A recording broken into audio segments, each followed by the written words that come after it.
दोस्तों, एक पल के लिए पृथ्वी पर डायनासोर वापस आ सकते हैं, एलियन अपना घर बना सकते हैं और तो और हमें भूत प्रेत ऐसे ही दिखने लग सकते हैं। लेकिन इस धरती पे अगर कोई चीज इम्पॉसिबल है तो वो है पाकिस्तानियों का सुधरना। क्योंकि भाई साहब, जिस तरह से इनको पृथ्वी चपटी लगती है, इनकी सोच भी वैसे ही चपटी हो चुकी है।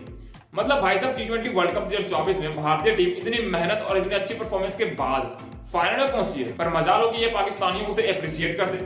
इनके हिसाब से भारतीय टीम अपनी परफॉर्मेंस या फिर अपनी मेहनत की बदौलत नहीं, बल्कि चीटिंग करके T20 वर्ल्ड कप 2024 के फाइनल में पहुंचे हैं। भाई साहब, खुद की टीम यूएसए से हार कर सुपर 8 से बाहर हुई है और ये ज्ञान दे रहे हैं भारतीयों के ऊपर। भाई साहब, पता नहीं पाकिस्तानियों में इन नमूनों को क्रिकेट एक्सपर्ट और क्रिकेटर कैसे बना दिया जाता है। मतलब भाई साहब, क्रिकेट का नॉलेज इन्हें 0% है और ये खुद को सबसे बड़े क्रिकेटर्स और क्रिकेट के एक्सपर्ट्स मानते हैं। वैसे तो ये क्रिकेटर है, बट भाई साहब किस लेवल के क्रिकेटर हैं किसी को समझ में नहीं आता। अगर इनकी इलॉजिकल बातें को आप सुन लोगे तो भाई साहब इनको आप दिन दहाड़े गाली दे दोगे, और अगर ये लाइव मिल जाए तो भाई साहब लपेट के भी निकल जाओगे। इस तरह की इनकी बयानें आती है सुनने को। मतलब भाई साहब, आपको याद होगा T20 वर्ल्ड कप 2024 से पहले जब 2023 ओडीआई वर्ल्ड कप खेला जा रहा था, तो वहां पे भी कुछ पाकिस्तानी ये बोल रहे थे कि भाई साहब भारतीय टीम की गेंदबाजी में कुछ ना कुछ तो गड़बड़ है और उनको जो गेंद दी जाती है उसमें चिप लगी होती है ताकि उससे रिवर्स स्विंग हो सके। अब भाई साहब, इसमें कोई लॉजिक वाली बात है? आप ही सोच के बताओ। और हाँ, आपको बता दें कि पाकिस्तानी टीम के तेज गेंदबाज वसीम अकरम खुद पाकिस्तानियों को गाली दी थी लाइव स्टूडियो में बैठकर कि भाई साहब हमारी और हमारे देश की इज्जत कर लो, खुद की करो या ना करो, ऐसी कम से कम इलॉजिकल बातें तो मत करो। मतलब बेइज्जती करवानी है तो खुद की करवाओ, हमारी और हमारे देश की क्यों करवाते हो? तो भाई साहब, इनके खुद की टीम के प्लेयर जब इनको समझा रहे हो फिर भी इनको समझ में नहीं आता। और भाई साहब, उस टाइम पे ये टॉपिक काफी लंबे समय तक चला था कि भाई साहब भारतीय टीम को चिप वाली बोल दी जा रही है। अब इसमें पाकिस्तानियों की लॉजिक समझे या फिर इलॉजिक आप जानो। लेकिन T20 वर्ल्ड कप 2024 के फाइनल में जब से ही भारत पहुंची है, इनके एक क्रिकेट एक्सपर्ट जिनका नाम इजमामुल हक है, उनका मानना है कि भारतीय टीम बॉल टेम्परिंग के सहारे फाइनल में पहुंची है। और भाई साहब का कहना है कि अगर बॉल 14वें या 15वें ओवर में रिवर्स हो रही है तो भाई साहब इसमें कुछ ना कुछ तो गड़बड़ी है।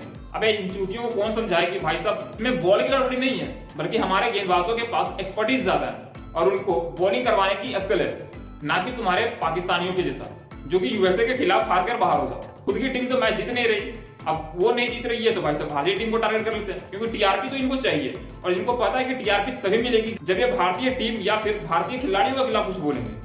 मतलब भाई साहब, पता नहीं इनको कौन ही एक्सपर्ट्स बना देता है और इनको कौन ही स्टूडियो में बिठाता है। मतलब जैसे इनके यहाँ आटा की कमी हो गई है, अब तो लग रहा है मुझे भाई साहब इन खिलाड़ियों में दिमाग की भी कमी हो गई है। मतलब ना लॉजिक वाली बात और ना ही ढंग का खेल, ये दोनों पाकिस्तानियों की तरफ से हमें देखने को नहीं मिलती है। 2023 ओडीआई वर्ल्ड कप में भी इनकी लॉजिकल बातें काफी हाईलाइट हुई थी और इनके खुद के प्लेयर्स इनको गाली देके निकल रहे थे। वहीं 2024 में भी इनकी हरकतें भी साफ वैसे ही है। मतलब इनका मानना है कि भारतीय टीम बॉल टेम्परिंग के कारण T20 वर्ल्ड कप के फाइनल में पहुंची, अपने परफॉर्मेंस के बदौलत नहीं पहुंची है। अब इनको बता दिया जाए कि भाई साहब भारतीय टीम ने T20 वर्ल्ड कप 2024 में एक भी मुकाबला नहीं आ रहा। वहीं साथ ही साथ साउथ अफ्रीका की टीम भी इस टूर्नामेंट में एक भी मैच नहीं आ रही है। बड़ा मजाल हो गया साउथ अफ्रीका के खिलाफ कुछ बोलते नहीं। इनको पापा बनाना है तो भारतीय को ही बनाना है, क्योंकि इनको पता है कि अगर भारतीय टीम के खिलाफ अगर कुछ ना कुछ बोलेंगे तो भाई साहब हमको तो टीआरपी मिलेगी और हम एक बार फिर से हाईलाइट कर जाएंगे और हमें तो पैसे मिलने ही मिलने हैं। और ये पैसे के लिए इतना गिर जाते हैं कि भाई साहब ये कुछ भी बोल देते हैं। मतलब इनको पता भी नहीं होता कि हम क्या बोल रहे हैं। वैसे तो ये क्रिकेट एक्सपर्ट है, बट इसको क्रिकेट का सी भी नहीं आता है। वो तो अलग बात है कि उस समय बैट से ये बॉल मार लेते थे, जिसके कारण ही इनको टीम में सिलेक्शन मिल गई होगी। भाई साहब अभी अगर इन जैसे प्लेयर्स अगर एक भी बयान दे दे तो भाई साहब मैं लिख के देता हूँ कि लाइफ टाइम के लिए ये क्रिकेट में कहीं नजर नहीं आएंगे, चाहे वो कमेंट्री हो या फिर स्टूडियो, जो कहीं पे भी ये नजर नहीं आएंगे। और भाई साहब इन पाकिस्तानियों की क्या ही बात करना। मतलब इनके ऐसे ऐसे खिलाड़ी हैं कि भाई साहब ये कभी विराट से खुद को कंपेयर कर देते हैं, कभी सचिन से कंपेयर कर देते हैं, कभी सहवाग से कंपेयर कर देते हैं, खुद को इन सबसे बड़ा खिलाड़ी भी बताते हैं। अब भाई साहब क्या ही इनकी लॉजिक और क्या ही इनका सोच, यही लोग ही जाने। लेकिन एक बात तो मैं कहना चाहूंगा कि भाई साहब पाकिस्तानियों, तुम्हें आटे की सख्त जरूरत है, क्योंकि बिना आटे का ना तुम्हारा दिमाग चल रहा है और ना ही तुम चल रहे हो। इतना ही नहीं, इन पाकिस्तानियों का तो ये भी कहना है कि क्रिकेट जो फेमस हुई है पाकिस्तानियों के कारण हुई है। अब भाई साहब इनके सोच के ऊपर आप क्या बोलोगे हमें कमेंट करके जरूर बताएं। और अगर आप चाहते हो कि आज भारतीय टीम T20 वर्ल्ड कप 2024 की ट्रॉफी को घर लेकर आए तो इस वीडियो को लाइक और चैनल सब्सक्राइब जरूर कीजिएगा। मिलते हैं नेक्स्ट वीडियो में, तब तक के लिए जय।